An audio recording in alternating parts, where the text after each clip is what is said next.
Seasonal sargassum continues to plague the island. However, over a decade ago, one young man sought to remedy this eyesore on the nation's east coast before it got out of hand.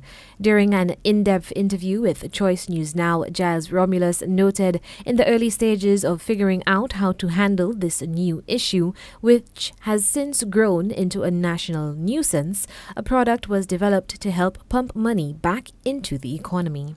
The project was designed and it was implemented, and out of it came a biostimulant product that was used by farmers, and we have some testimonials from farmers confirming the efficacy of that biostimulant.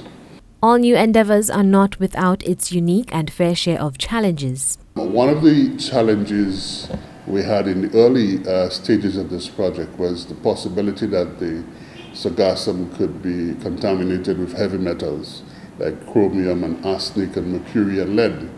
So we ensured that our grantee did a thorough study under the auspices of CAFA, the Caribbean Public Health Agency, an ISO certified laboratory. And the results came out very favorable. In fact, the quantities of those heavy metals found were way below international standard, meaning that the product was suitable for use in farming systems.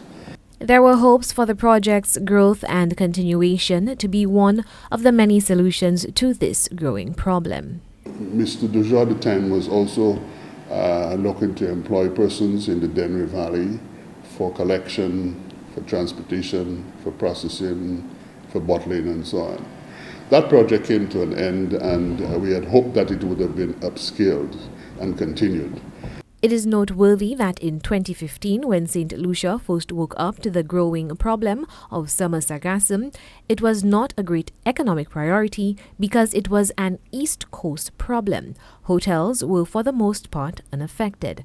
As such, little effort was placed into dealing with this problem.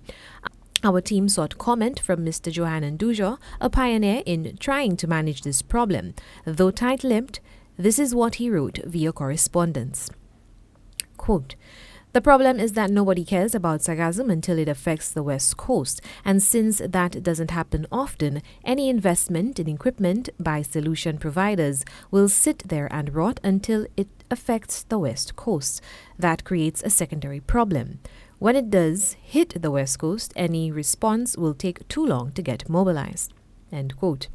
Quote, "The problem is that nobody cares about sargassum until it affects the West Coast, and since that doesn't happen often, any investment in equipment by solution providers will sit there and rot until it affects that coast. That creates a secondary problem. When it does hit the West Coast, any response will take too long to get mobilized. A way to mitigate this is to invest in managing sargassum on the East Coast, so when it affects the West Coast, the infrastructure is already there to address it. In other words, government need to treat the people on the East Coast like they do hotels on the West Coast.